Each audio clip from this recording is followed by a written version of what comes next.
Hey guys, what's going on? This is going to be a full review of the LWQ Pressure Washer. In this video, I'll be putting it to the test and showing you all its pros and cons.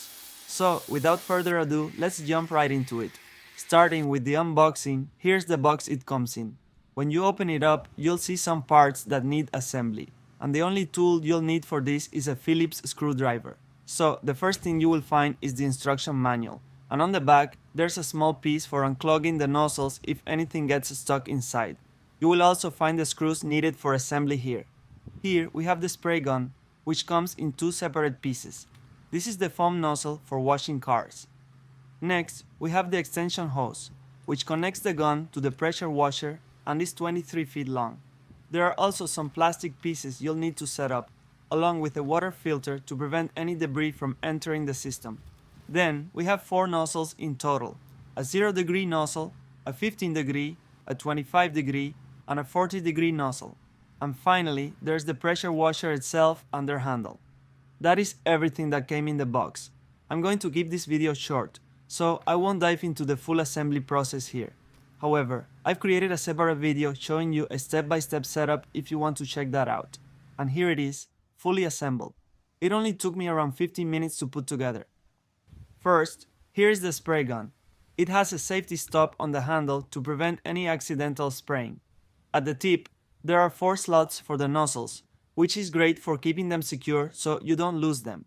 To attach a nozzle, just pull back the mechanism, insert the nozzle, and release. For the car nozzle, the attachment process is a bit different from the other nozzles. You need to disassemble the gun, insert the car nozzle like this, push it in, and twist it to the right. And there you have it. To connect the hose, it has 2 different mechanisms on each end.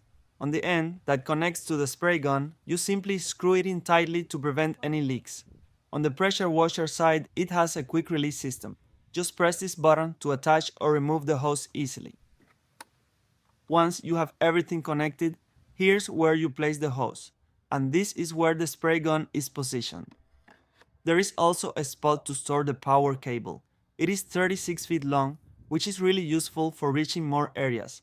On the back, there's a small compartment for the car nozzle, keeping it organized and easy to access. Now, here's how it looks all set up. The design is mostly made of plastic, and it's very compact, so it won't take up too much room in your garage or storage area. The only thing I don't like is that it's a bit hard to move it around since the space between it and the floor is pretty short, and the cable tends to get tangled inside, which makes it tricky. But honestly, I just lift it when I need to move it, and it's super manageable since it only weighs 17.5 pounds.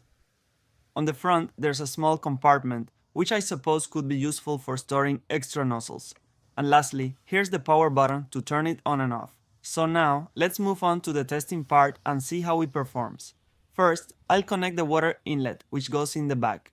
A quick tip here, make sure to turn only the black part, not the hose itself, so you don't damage it. After that, I will plug it into the power source and we're ready to go. For my first test, I will be using the 15-degree nozzle to tackle these concrete tiles and get a feel for the pressure. Right away, I have to say the pressure feels pretty good.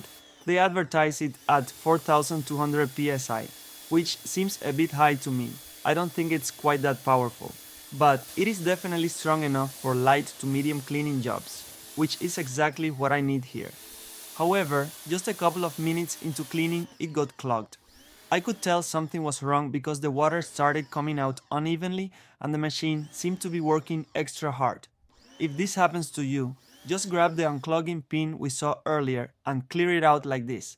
Looks like there was some paint or residue stuck inside. So let's keep testing and see if it happens again.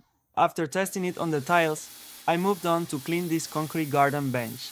For a job like this, you could use either the 15-degree or 25-degree nozzle, depending on how much pressure you need. Since the bench had some stubborn dirt and grime built up over time, I decided to stick with the 15-degree nozzle for that extra punch.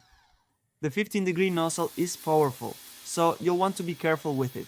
While it's great for getting into those small crevices and removing tough grime, it has enough pressure that it could potentially damage more delicate surfaces if you're not cautious. It is best suited for sturdy materials like concrete, stone, or something that can handle the extra force. If you're cleaning something painted, wood, or anything that could chip or wear down easily, consider using a wider nozzle to avoid any accidental damage. Moving on, the 40-degree nozzle is another one I use a lot because it has the least pressure, making it safer for surfaces that could be damaged. I use this one on areas like this wooden deck. The wider spray reduces the risk of splintering or damaging the wood, especially if it's older or has a softer finish. High pressure nozzles can strip the wood or leave marks, but the 40-degree nozzle is gentle enough to clean without causing harm. Another great place to use the 40-degree nozzle is on outdoor furniture. For items like patio chairs and tables, you don't want too much force that might chip paint, scratch the surface, or wear down cushions. The 40-degree nozzle provides a light, even wash, which is perfect for removing dirt and grime without damaging the materials. The kit also includes a 0-degree nozzle, which is extremely powerful, so I don't use it much. This nozzle is designed for really tough cleaning tasks, where you need concentrated pressure to remove stubborn dirt or stains. Just look at how far it reaches. It creates a super narrow, focused stream that can blast away thick grime or buildup. And the other one I haven't talked about yet is the 25-degree nozzle. This nozzle is a good middle ground between power and coverage. It provides a strong enough spray to handle moderately dirty surfaces, but it's not as intense as the 15-degree or 0-degree nozzles. And lastly, I put the car foam nozzle to the test, and I have to say I was really impressed with the results. The foam nozzle did an excellent job of covering the entire surface of the car with a thick layer of soap, which helps loosen up dirt and grime before rinsing.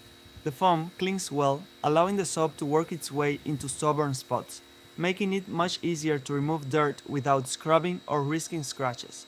After using it for a while, I didn't experience any more clogs, which was something I was watching out for.